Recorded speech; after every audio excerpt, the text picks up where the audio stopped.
One of the most challenging aspects of going gray is figuring out which of the clothes in your closet will still look good on you now that your hair is an entirely different color. So that's why I decided to bring an expert in today to help us out, my friend Elysha Lenkin. Elysha is a personal stylist with over 25 years of experience working in the fashion industry. Her passion is elevating the image of midlife women who are ready to express their extraordinary selves. In other words, she sounds just like what the doctor ordered. Thanks so much for joining us, Elysha. I can't wait to hear your tips. I am so excited to be here with you today, Katie. And I have to say, we haven't seen each other. I think it's been about a year when you were in New York, but I'm looking at you right now and you look amazing. You look so good. So it is so good to see you.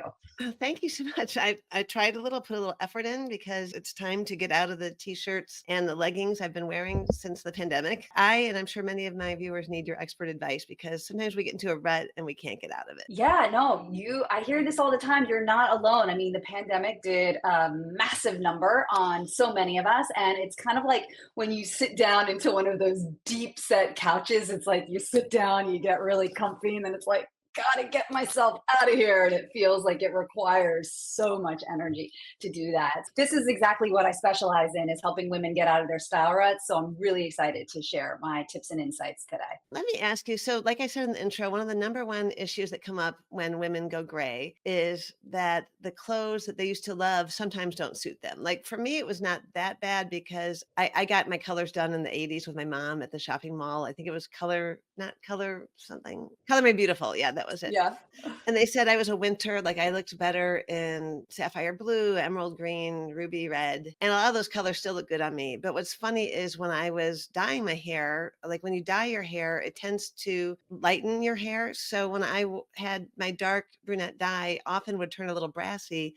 And when it was brassy and warm, it looked great with beige and with brown. And now that I'm fully silver, I can't wear beige and brown. They just wash me out. I know a lot of women have said the same. So I would love to hear from you about color, how to choose the right ones, and just anything you can help us with. It would be awesome. Yeah, yeah. So first, I just want to talk about what you mentioned about the hair change as you're going it through your transition, and there's the different phases. So you started off being very cool toned and looking much better in the cool colors, but then as you were growing your hair, it got a little bit brassy, so it started to have the warm tones. So then that changed the colors that were complementary next to your skin, and then now that you're beyond that phase, you're back into your cool color. So it is a process and there is a lot of change. So, part of what is required during this process is a lot of number one, patience, also a lot of experimentation. I have a two-prong approach to color. All right. So, we have the physical component, and this has to do with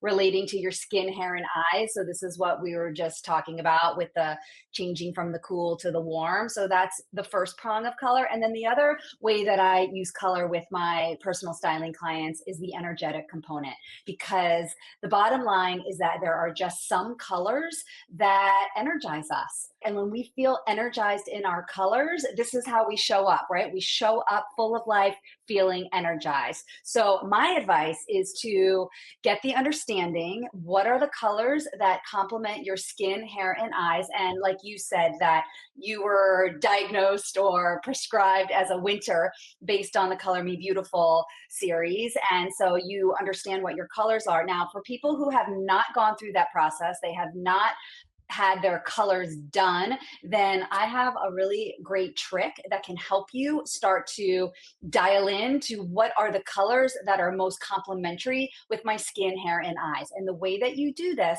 is that you look very closely at your eye color. So you get one of those magnifying mirrors, if you have one of those, or any mirror will really do. But so you look at this mirror and then you look at one of your eyes very close. I've got brown eyes, okay? But if I look very closely at my eyes, I have yellow, I have green, I have some specks of brown, right? You have all these different colors in your eyes. These are your core colors. Your best colors are already in your eyes. So that is one way for you to determine what are the colors that complement me best, that harmonize with my skin, hair, and eyes. Now, talking about the energetic component, So if you have had your colors done and you are familiar with what your colors are, then you may find that these colors become most energizing for you. All right. What I have noticed with most of my clients, because I give a color palette to all of my clients, it's the first thing that we do is I give them a questionnaire, they submit photos, and then they get a color palette. And I use this color palette throughout our work. I'm constantly referring to it as I'm shopping and making clothing recommendations because I want to get the clothes in the palette. But what I have discovered with most women when they are in midlife is they have an idea about what their colors are, what colors suit them best, right? They have an idea about what works for them. So they have the colors that they love wearing and that energize them. Now, for this audience, Katie, for your audience, we're in a very specific situation because we've changed our hair. Our hair color is not the same. And this can just completely make you confused and throw you off. So, my advice for you is to go back to the colors in your eyes, start there, and then start to experiment and try which colors do you love wearing, which colors are giving you energy. Another really great way to determine this is based on the feedback. What are other people telling you? So when you show up somewhere and you're wearing your cobalt blue blazer or sweater or blouse, and everybody is, oh my God, you look amazing today, that is a really good clue that this is one of your colors. Then the question becomes, when I wear this cobalt blue, is it energizing me? Because it's really important to feel energized in the colors that you wear. So as you're searching for colors, consider this two-prong approach, right? So think about what harmonizes with your skin, hair, and eyes, and also what are the colors that energize you most. And then if you're going through this transition where your hair is going from cool to warm to cool again, be patient with yourself. Keep experimenting. Know that this is a dynamic process. Just because you decide that I'm going to wear these colors right now, it doesn't mean you can't change and wear other colors. So, Katie, as you were saying, there was this period where you looked really nice in the warmer beiges and those more earthy tones, but now they're not really working for you anymore. Okay, that's great information. So when you had some warmer tones going on, warmer undertones going on, it's true that those warmer colors were more harmonious, but now that's not part of your look anymore, then you can let that go and move on. So experimentation is going to be really important, patience, and also just be really kind and compassionate to yourself as you're going through this process because it's very vulnerable, right? You're trying something new, your hair is different, you're really stepping into a new look. And this is a beautiful time. I call this the reinvention era. This is a moment in your life when you're really embracing what's next for you and you're just figuring it out. And sometimes it might feel a little bit awkward, but just use it as trial and error. And then every time you decide that there's something that isn't really working, just get the data from that so that you know not to do that again. So, for example, if you had the brassy tones in your hair and your hair got a little warm, and then your hair gets cool again, and then you put the beige on, and you're like, oh, that's washing me out. This is data. Now, you know what?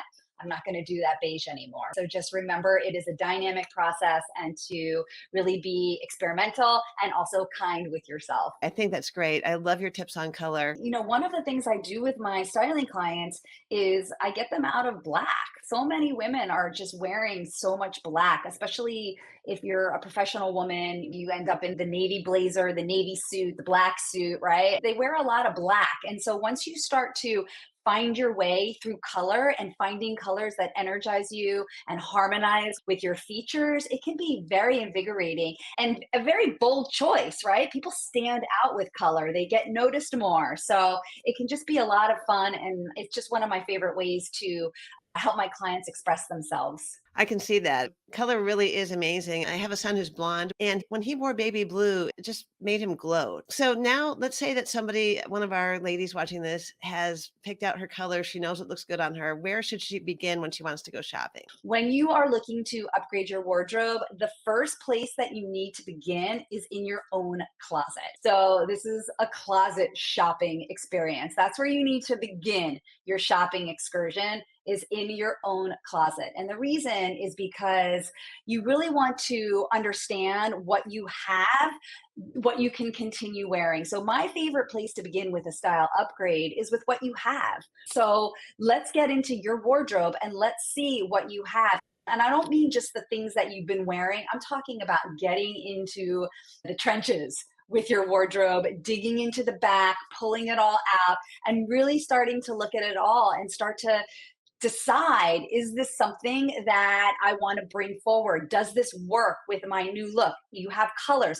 Color is a beautiful way to move forward with your style, right? So you can go through your closet and find the pieces that are in your colors and then start building outfits with what you already have. So this is my favorite way to begin your shopping excursion, your style upgrade. Always start with what you have, see what you have. This is also going to help you a lot because then you're going to notice what's missing. So, my approach to personal style, I believe that when you have less clothes, but the right clothes, then you will have way more outfit options. So, by starting with what you have, seeing what you want to wear, putting together your outfits, then you can get crystal clear about what's missing. So, for example, let's say you've got this blouse that you used to love 5 years ago and you just kind of forgot about it. And you decide that this is actually something that I still like. So you're going to get that blouse, you're going to put it into an outfit, and you're going to be like, you know what? Actually, I don't really have the right pants to go with this blouse. So you're going to start to create your shopping list. So by getting into your closet shopping, you're able to create a very specific list so that when it is time to buy new pieces, and when I say new pieces, yes, that can mean new pieces from the stores, or maybe you like to shop secondhand. I love shopping secondhand. Shopping vintage is one of my favorite things to go for a couple of reasons. Number one, because it's just better for the environment and everything about it, reduces waste. But also, when you shop secondhand, you're going to get a more original look, right? So, my biggest pet peeve, or is it a fear? Maybe, is if I'm wearing something and then I see somebody wearing the exact same thing. And I don't want my clients to do that either. I want my clients to all have a very unique style. So, when you shop vintage or secondhand, it's easier to find more one of a kind pieces. So the reason that I started talking about all that was because of the shopping list. So when you have a very specific shopping list, this keeps you focused and this keeps you deliberate, because I believe that when you shop, very important to be deliberate so that you get what you need that works with your look, it works with your new look, and also it works with the rest of your wardrobe.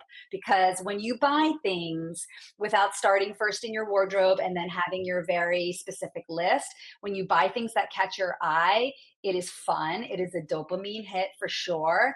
And sometimes you may end up with pieces that don't work with anything else. And that's why you end up with these orphan pieces, because they're just on their own and you don't really have anything else to wear with them. That's why it is my advice to be very clear about what it is that you're looking for, and then make sure that it works with your look and also that it works with the rest of your wardrobe. So the first place that you want to begin your shopping excursion is in your closet. Get into it, see exactly what you have, and see how you can wear it in fresh and new ways that really work for the person who you're becoming in this reinvention era. I love that concept because it also gets us away from the waste. Yeah, it's so important. It's so often overlooked. So many people, especially in celebrity culture, influencer culture, which is kind of taking over the world right now, it really is promoting so much newness and so much waste. And there is nothing wrong with craving newness. In fact, if you are somebody who is craving newness, you want new clothes, you want to buy or get new stuff, this is not a problem, because this really is just showing that you are craving your reinvention. You're craving an iteration. You want to do things differently. So having that desire to bring in newness and shop and get new pieces, that is not the problem. The problem is when you're buying the wrong things, you're bringing the wrong things into your closet. They don't work with your style. They don't work with your look. You don't wear them. So that is the problem. But wanting something new is really just a sign that you're in your reinvention era, and it is really an exciting time. So you just want to be really deliberate about what you bring in, what newness you bring in. It is fun. It's fun to reinvent yourself. Like that was one of the most exciting things about going gray. And now that I'll be an empty nester soon, I don't want to stay in my rut. Now, back to the closet. What is the best way to clean out your closet? What is the best way to decide what to give to Goodwill and what to keep? Yeah, that's a really good question. I want to highlight the part about being in the reinvention and ready to move into this new era in your life. And it's so important to recognize that you're going to have to let go of a lot of the stuff that you had before. So, the things that aren't working with your new look, the things that aren't working with your new lifestyle, it's really important to get clear about where you're going in this reinvention era and get really clear about what doesn't need to come with you. So that's that whole letting go piece because your hair changed, your look is different. You can't bring everything with you. Everything is not going to work. So my favorite way to clean the closet actually has to do with what we were talking about before about shopping the closet. So, what you can do is as you're going back into your closet to rediscover what you have, you can use this as a closet clean out. Okay, so the way that it works is that when you find that old blouse from 5 years ago and you decide that, yeah, I actually do kind of like this, but then you realize that you don't have the right pants, you don't really have anything to wear with it. And as you think more and more, you realize that maybe it's not meant to move forward with you. So, what you do is you make a decision. Either you're going to clear it or you're going to wear it. And when you decide you're going to wear it, you're going to wear it that week. So that's the way that I do it with my clients is it's either clear or wear. It's very straightforward. Make the decision and take action immediately. So that blouse, maybe you don't think you have any pants to go with it. So now you need to dig a little harder. Do you have a skirt? Do you have something else that you could wear with it? Maybe a pair of shorts, right? If it's moving into warmer weather, and then wear it right away. And then when you wear it, you have to decide, do I like how I feel in this? Is this the vibe I want to give off? Is this the impression I want to make, right? With this blouse. So it's very simple. Just get into your closet and you can do this with a few pieces each day. You can maybe look at 3 to 5 pieces a day. So small little chunks, and then just make that very simple decision. Am I going to clear it? Am I going to wear it? And then take action. And then if you decide to clear it, then you've got your pile. And I like to put that pile somewhere else. So I live in New York City and it's apartment living. I don't have the basement or the garage or the extra bedroom, but it is really important to get that item out of the closet. So once you decide to clear it, get it in another area. And then once you've got a big enough bag or however much you're going to donate, then you can take it to the place where you're going to donate it. I'm just curious, living in New York City or anywhere, I guess, where is a good place to donate? I always give to Goodwill because it's easy, but I know there are better places. I mean, if we have career clothing, could go to a women's shelter. Well, there's the Dress for Success organization, which is an amazing organization for women's professional clothes that you can donate. Another thing, another option, and this is really useful if you have a lot of clothes that get in pretty bad condition, things that are just ripped and torn. There's this fabric upcycle. So we have a bin.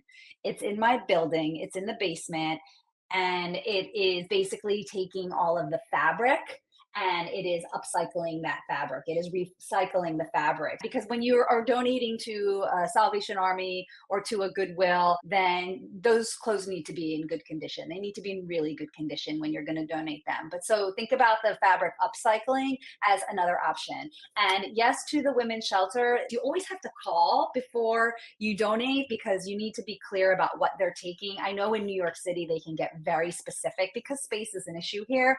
I found this really amazing place in New York City, and it was a vintage clothing store, and they accepted donations as well.